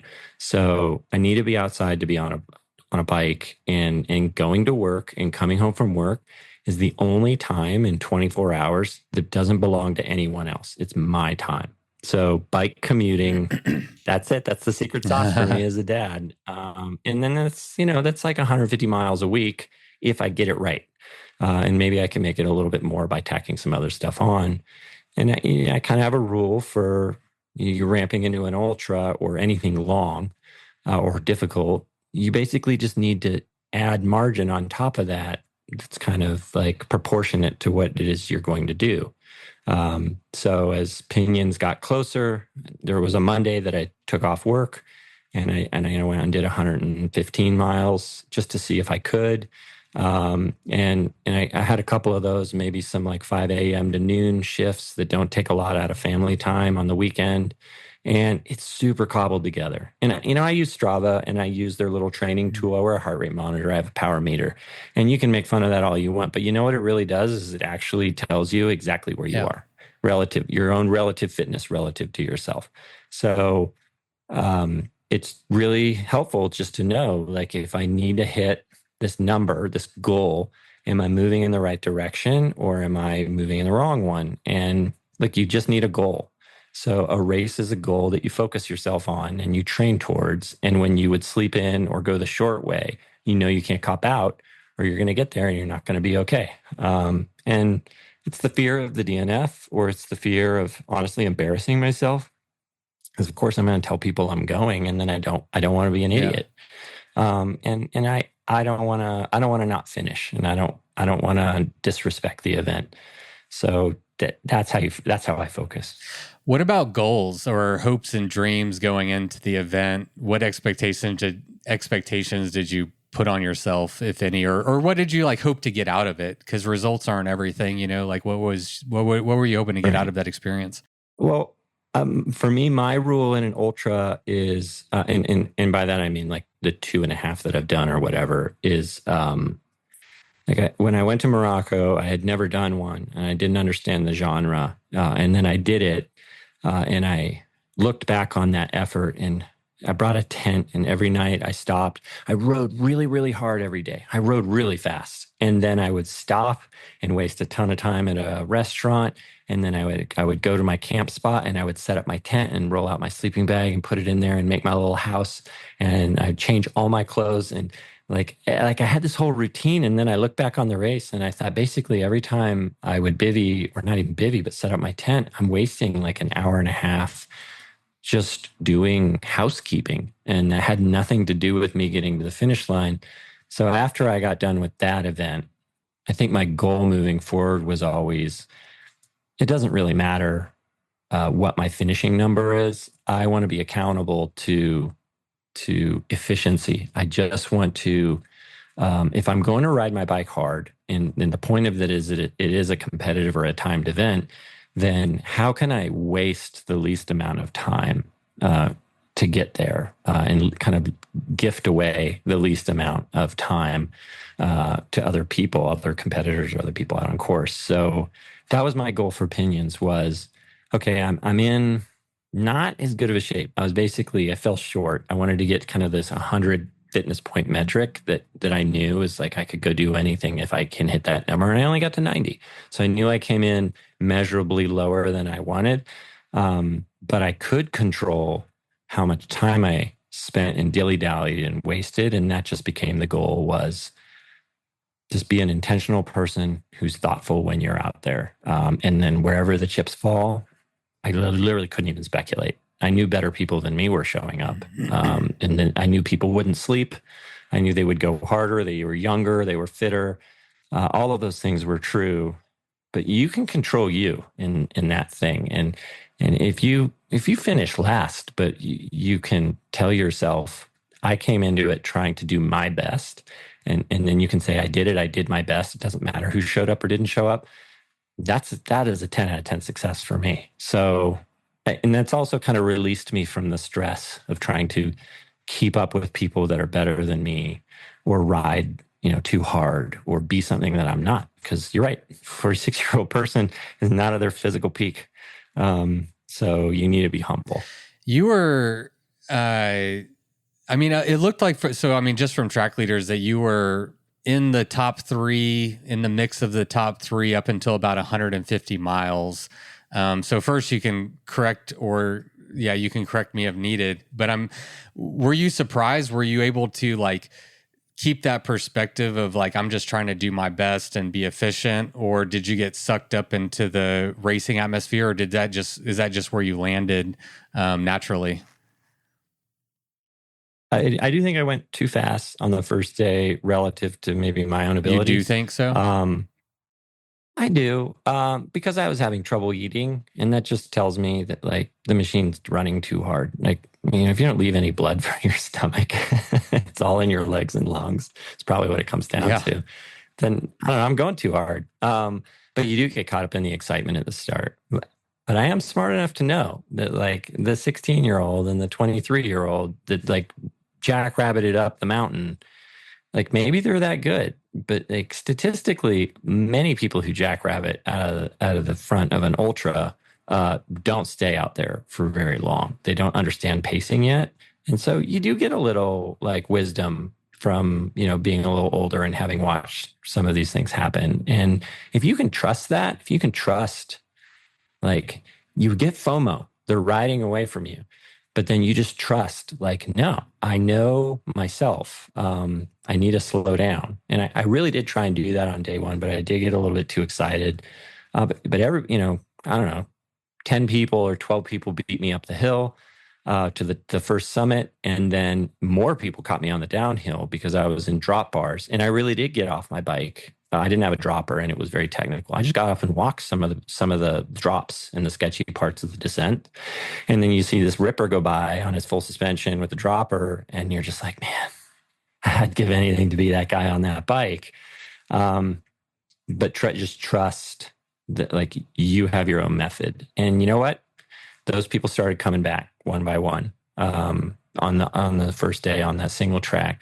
I rolled up to the first and only real convenience store on day one, and there were 6 racers there, and they were just milling around, snacking, joking. And I walked into that store. I knew I wanted a Coke and Snickers and a Gatorade. I pumped the Gatorade, just slam the Gatorade. Coke went in and get a resealable Coke so that you can just take sips. You don't drink it all at once. Not going to spill it. All these little notes I had for myself. You're not even going to eat the Snickers now. You just have them for later. And I'm out of there in, let's just say, a few minutes, 3-4 minutes. Refill the bottle so you don't have to filter later. Carry a little bit more weight than you need in terms of water, just so you can be more efficient about not stopping and treating or pump filter. All those little notes are going off in my head, and I'm looking at the other racers who are all much more athletically gifted. You can just look at someone and tell that they're a cheetah. But they're sitting on the picnic bench talking. And I was like, now this is, I guess, where method matters more. And I rode by all of them into third when I left there. And it was Abe and Jeff up the road in front of me. And, it was an hour and a half later, I saw someone moving up ahead, and I could not believe that Abe was right in front of me, because he's just such a boss, and he's done so many big things. And it's really, he's an ultra rider. I'm this guy that's moonlighting. And I pulled up to him, and I just said, this is amazing to even be riding with you. This is a really big deal to me. And he just said, well, it's good to meet you too. We'd met each other online, never in real life. And he just said, I can't get anything down. I'm having a hard time with the altitude and the food. And I don't know why that's not working for him, but I don't know why, I felt fine, and I rode by him. And then he caught me on the descent later. And I didn't look at the map, and because I didn't have any expectations. This was not a podium race. It was a self-respect thing. But I knew, a minute there I touched second, and then I knew there were a bunch of people behind me. I knew that they weren't going to get more efficient all of a sudden and have better method. So you start to put it together like this piece, this picture of who your competitors are and what the race is going to be. And I thought, okay, I think it's people will surge by me and then go backwards many more times in this race. And I think these two guys, Abe and Jeff, are way better than me, and they're probably going to ride away from me. And I need to let them go when they do, and then I need to be content with whatever's left. But what happened? And I didn't know. You never know. Abe didn't feel great. Jeff started feeling terrible. And he was going to through ride. He had to bivvy, and then he pulled out because he said he threw up 30 times that night. He couldn't get anything down. It all just came right back up. Well, why? Was it the altitude? Can't be. He lives at altitude. Like, and he's very experienced racer as well. Yeah. Yeah. He's done Silk Road. You know what I mean? Like, and Abe's done Divide. I don't know why it's not going well for them, other than the only thing I had to say is, and I've said this to other people, real pros that are trying to win, they put all their chips in. They don't hold anything back. And either it lands on black or it lands on red and you win, or you're cleaned out. And I think that's what happened. I mean, that's an oversimplification, but I think they put it all in and then they got cleaned out. And it's not fair or unfair. It's just life. And I held some chips back, and it gave me maybe a little bit more resilience to ride the up and down. And then, I wasn't in the lead instantly. Steven on single speed was behind me. Through some navigation errors, he gave up a couple of hours maybe, or I don't really know exactly how much time. And then he saved me from a navigation error. I would have done the same thing he had.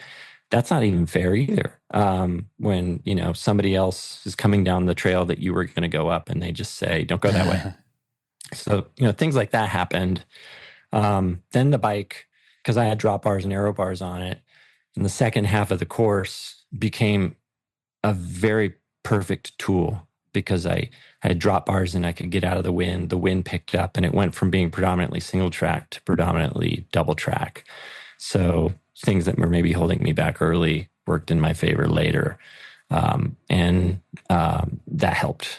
So, but I slept. I took, took two 2-hour bivvies the first night. The first one was because I couldn't eat. And I wasn't even tired. But I just remembered that in Morocco, when I took that first 4-hour nap that first night, I couldn't eat when I went to bed. And then I woke up ravenous. And I thought, that's what I need. I need to be able to eat again. I'm just going to lay down. And when I laid down, 10 people went by me that night when I laid down. And so I went from, let's say, 3rd to 13th, whatever, fuzzy numbers. But I had enough trust in maybe the wisdom of that, or knowing myself, to have permission to lay down and listen to people riding by me in the night and just to stay cool. So that was the first stop.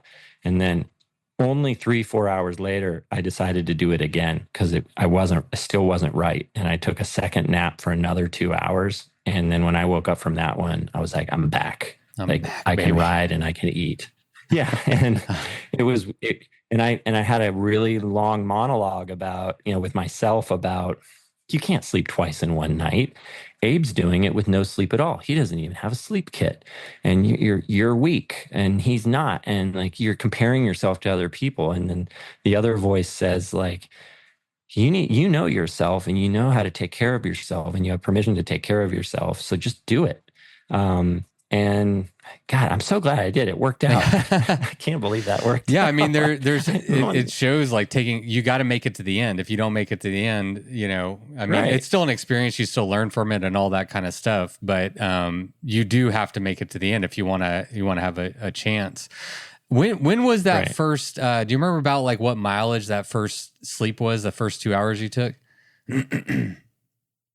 Gosh, let's see. Maybe about 120.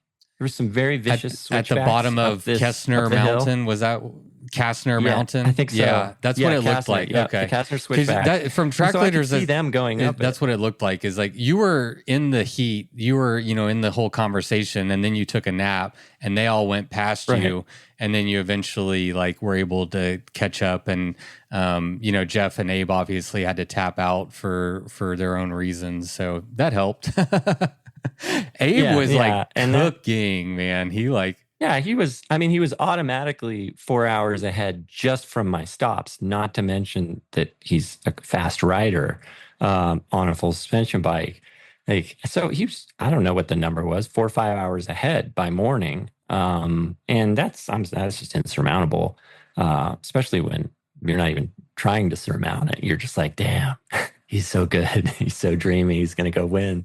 But I didn't know. Again, no one knew.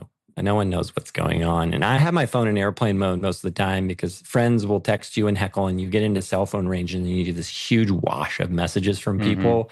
And half of them are my friends making fun of me. And then there's a couple from my family encouraging me. And I just couldn't process any of that. But occasionally I would turn the phone on to distract myself from a dark moment. And then my friends were like, hey, man, you're in contention for the win now. Abe just dropped out. And that was a very pivotal moment of the race from, look, maybe I'm going to end up in the top three if I don't do something stupid, to like, what would it mean to win a race? Which just, I had never spent any time considering. And then like all the stress piled on and all of the like what could be hit. And I kind of like became more focused and up to my game, and I was afraid, and maybe you get a little bit vindictive. I used to be that way as a bike racer. Like you kind of got to be a little like Greedy. mean and competitive, greedy. Yeah, all these things that I don't really like being anymore. But like some of that came back, and I was like, Steven was ahead of me on single speed again. I had done another half-hour bivvy midday, and he went by. And when he went by, we weren't in contention for the win, and I just was like, "What's up, man?" And I was like, "I don't care if he wins." And then I was like, I've got to try and catch Steven. And then when I catch him, he's on a single speed, and I really need a passive in a definitive way, and hopefully he won't try and hunt me down because he's stronger for sure and younger. And could I even hold him off? So I was just thinking about how can that was the first point that the race was actually a competition. And that was in the last 25% of the race was I need to compete for a win instead of competing to just answer whatever questions I have about myself or try and improve the bike. So it was fun, but also it's really stressful. I wanted one of the things you put on social media that I wanted to ask you about. I guess I thought it was an interesting conversation that you were essentially having with yourself. So it was a conversation you're having in your mind, right? We all have like these back and forth ping pong conversations when we're doing anything in life a lot of times. But you were saying like you were asking yourself, give me 100%. And you were answering yourself, I'll give you 90%. And that seemed to be like a theme throughout your experience. And maybe it speaks to like what you're talking about like holding a little bit back so you can keep going and you can actually finish the thing. But can you break that conversation down for us? Yeah. On day one, I was trying to be fast and quick. And when I felt off, I would tell myself, you've got to keep pushing, push through this. This will be over in 15 minutes once you get some more food and water, and you just keep going and keep the pace high. And so that was, that dialogue was, give me 100%. And my body is saying, I'll give you 90. And then what happened? I get to Kasner climb and I can't eat anymore. And that's just because of overexertion, I think, for me. And I didn't listen. So day one, I would say I did a poor job listening. And then when I was able to kind of have that chapter marker of a couple of bivvies and a mental reset and a new day, I think I was humbled by my own self. And then, you get back into that mode. Right, I'm racing again. And all these people have gone by and I really want to get them again. And then you're trying to find that healthy amount of exertion. And your body's telling you the same thing. It's funny, your body really has a speed that it can go. And your brain may or may not know it yet. But there's, I guess, kind of a finite effort that you can put in anything based on how much you've trained. And it is what it is. And you either respect it or you don't. But on day two, I respected it. And I backed off a little bit. And that may sound like like not a winning mindset. I think at a world-class level, maybe those people are having that dialogue, but maybe they really can go 100% for days on end. I really do think there are some people that do that and can do that. I mean, look at what they do in the Divide and some of these. Well, it all comes down really to long timing. races. It all comes like anyone can Yeah. go for 100% for X number of time, but that's the interesting thing about an endurance sport is like when is the finish line for your body versus when is the finish line for the event, and did you time that correctly? That's the big question. Right. Yeah. And I started to learn. I started to pay it. I hate the gradient page on my Wahoo, that just kind of shows you the climb that's coming. I tend to not look at it because it's kind of depressing. And I learned that I can get up a green and a yellow, but if I try to ride a red, of course not a purple or black or whatever it goes to, but if I try and ride a red, I'm making larger withdrawals than I can recover from. So they're like permanent withdrawals, whereas a green and a yellow were efforts that I could come back from. So later in the race, I just made an agreement with myself that, scope the climb that's coming. And when you get to the red, you get off your bike and walk. And it is not cool. And I always think like, I can ride all this stuff any day of the week. Like this is a 6 or 7% gradient. Like this is nothing. And then in that moment, yeah, it is. It's something. And so a little bit of self-discipline, simple rules, because I'm not that smart when I'm out there racing. I'm a really base version, like a, Cro-Magnon version of myself. So you need simple rules to follow about, food and water and effort. And one of mine was you just don't walk anything past yellow. And then I never went too deep. I didn't need to stop again. That, sick feeling in my stomach, all of that stuff just held off, to the finish after that. So I wish maybe I had listened to that on day one. Maybe I would have had to stop twice on the first night if I hadn't overcooked it. And I could have been, by going 5 or 10% slower, maybe that's a slower pace, but it saves me 3 hours of bivvy. And I just stay in this flow state the whole race. I guess that's why the sport's fun. It, man. That's it. You don't know. It's all experiential learning, and you'll go back and do it differently next time, and you'll try that theory and then see how that works, and it goes from there. Yeah. Tell me about these UFOs that you and the other Steven saw. Yeah. Oh my goodness. One of the coolest things. I was telling someone stuff that cool never happens to me. Like stuff you read about on the internet, but there's some astronomer that's staring at the sky. He gets to see it. But, I don't know, 3 hours from the end of the race, 11 or 12 p.m.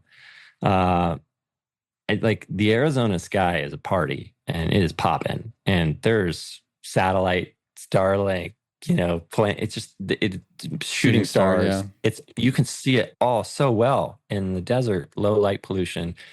But I looked up, and there is, it had to be many thousands of miles long, because what I know now is, I think it was the leftovers of a Chinese satellite launch. And when the rocket re-entered orbit, it dumped its hydrogen fuel. It had an experimental fuel, it said, and it left this contrail across the sky. But of course, you wouldn't see it at night, but because it's all dark. But the sun, it was like so high in the sky. This is what I've gathered, that the sun wasn't below the horizon at that altitude. So it was illuminating it from below the horizon. So it's midnight and it's dark for me, but the sun's still there somewhere on the other side of the planet, illuminating these gases in the sky. So I just look up, and I just thought, I'm definitely tripping. I don't even know what I'm like. You don't even know if you're focusing like 3 feet ahead of you or 60,000 miles away. But I stopped, and I tried to take it. I said, no one's going to believe me. I don't know what this is, because it wasn't a searchlight. It wasn't an airplane. It wasn't anything. It wasn't Northern Lights. And there's actually an atmospheric phenomenon called a Steve, which looks a lot like it. Somebody told me. I thought that was pretty funny, and wasn't a Steve. So that was like just this late gift that the race gave me, that I've never seen anything like that with my own eyes. I was going to So, ask very where are cool. the blurry, out of focus photos, because it's a joke on the internet. Every time you see a UFO, it's taken with a Yeah. cell phone from 1991 or something, right? It's like Right. the worst photo that you could possibly take. So you got your own. No, I mean, my photo, my iPhone, yeah, you just got to hold that thing kind of still. But I took home some photos of it. And I mean, it's my screensaver on my phone. All right. I want those photos. We're going to post those on the blog whenever I post this All right, episode. I will Yeah, send we them. need the proof. Okay. Yeah. So Yeah. you win. How have you internalized winning? How does that sit with you? Are you excited, surprised? You still feel like an imposter? How are you internalizing this win?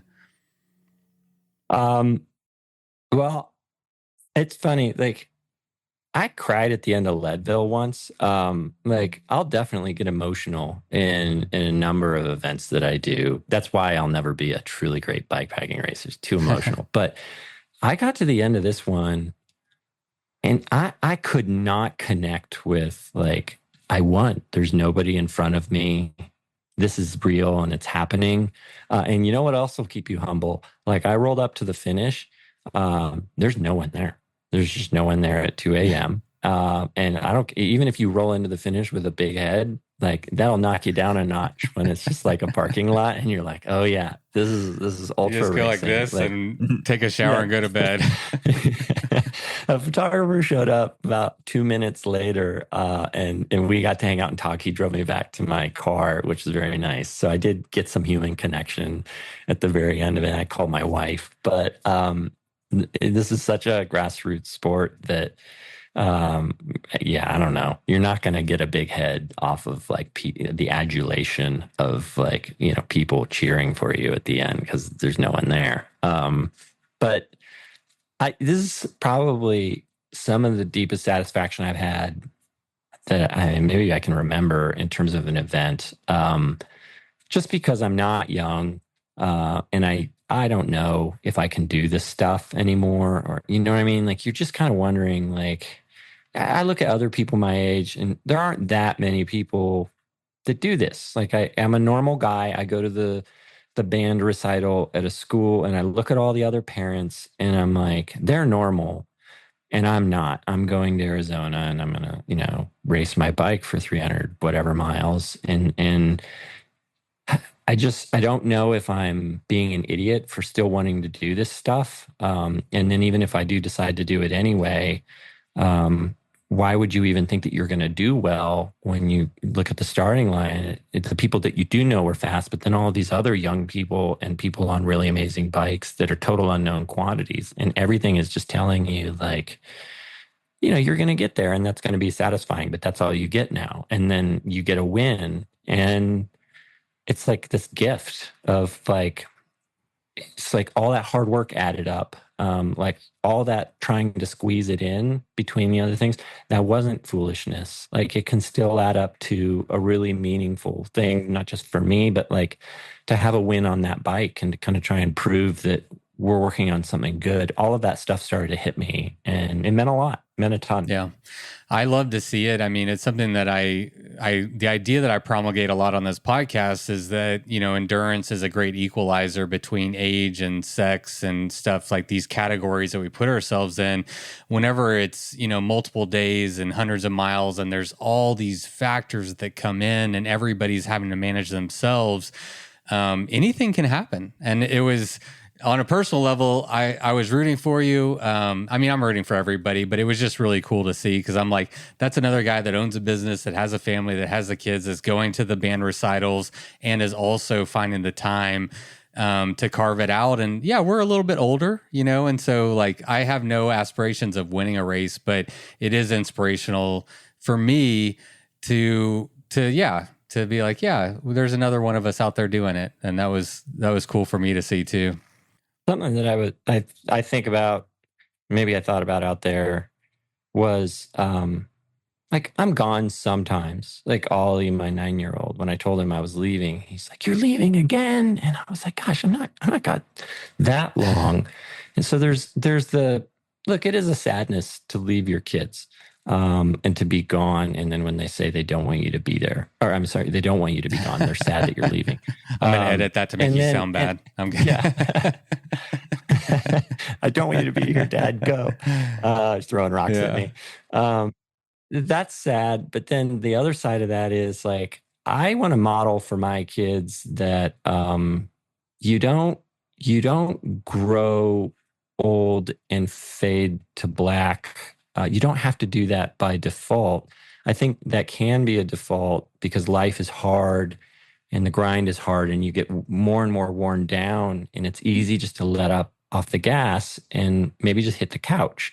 But I want to show my kids that, like, I'm a dad and I have a family and I have a job and I have responsibilities, but it's still okay to be somebody and have an identity, and to try and be good, or focused or excel or improve yourself. Even when you're older or getting older, it doesn't have to just be like you just fade into oblivion and maybe irrelevance. And maybe that's my own fear speaking, my fear would be that I just get old and get irrelevant.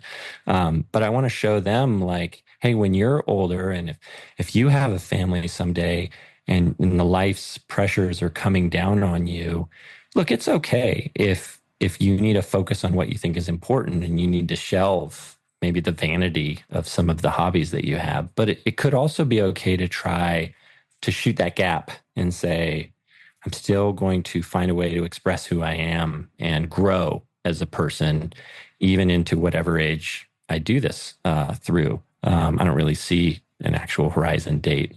This is just a part of who I am. So we learn by model. We learn by what we're shown. And I want to show that to my kids. And I want them, they may never tell me if they think I'm cool or if they're proud of me for doing something or for winning. They always ask, especially when they're young, did you win? And of course the answer is no. Like, no, kids, no one actually wins a bike race. Like, one person wins, and then to be able to, like, tell my 9-year-old, like, I won. And then he tells the neighbor kids, like, my dad won a bike race. And the neighbor kids, they're like, you won a bike race? What? That does not get old. Now you're the cool dad on the block. Yeah, buddy.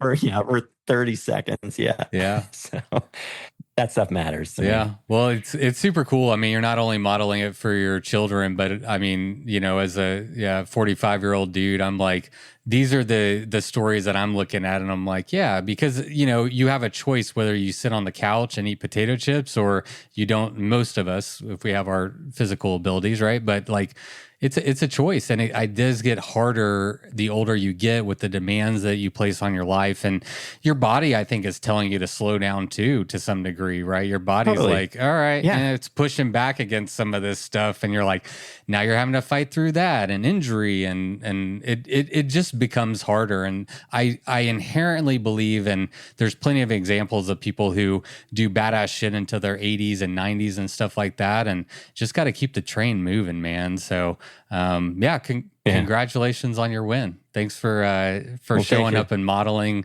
that it's possible. Not that I had any doubt, but it's still super cool. Well, thank you. I'm going to take this one for a while. You're like, oh, what am I going to do? Like, go pro? No. I don't have another race on the calendar. I don't know what to do with my life yet. But like for this moment, I'm like, I don't need to worry about it. Just for a certain amount of time, I can just be content. This could take me for years. Yeah. This is like just running off the backside of the afterglow. You'll be telling this story in bars for years to come. 25. Yeah, exactly. Yeah. Well, be looking for an invite to the Texas Showdown series if that's all it takes. I'll be tickling your inbox soon. But I took up. There was a year where you were sold out, and I was like, I can't be that guy that asked to be an exception because I was watching, getting a ton of FOMO. Oh, definitely. I'm definitely. You can ask. That's on my radar. You can ask. A lot of people ask, and I'm a pretty nice guy. Okay. I don't want anyone violating their permit numbers. So. Yeah, no, I won't do that. I'll just kick somebody else out. I'm kidding. All right, buddy. Okay. Well, I've taken up way more time than I said I was going to. I get talky, but it was great to not meet you because I got to meet you in Oaxaca, but I appreciate you coming on the podcast. It was really awesome to chat with you for a while. Thank you, Patrick. That was fun and fun to relive a story. So thanks for letting me talk, and Yeah. All right. The invite. Now you It's can about the invite, isn't it? you can put your dad hat on now and go back, or your workout, or all the hats. Right. I got to get home. All right. Take care, buddy. All right. All right. Bye-bye. Have a good one. Bye. All right, everybody. Thank you so much for tuning into today's episode, and a big shout out and congratulations goes to Steven. Like I said at the top of the show, I've got a plane to catch, so I got to get out of here. As always, it is a pleasure. Thank you so much for being here. Until next time, you know what to do. Go ride your damn bike. It was the middle of the night. You grabbed your knife and you held it tight. The sounds of beasts kept you awake. The sounds they made kept you afraid. In the morning, you packed your bike. Memories forgotten from the previous night. You rode faster than ever before.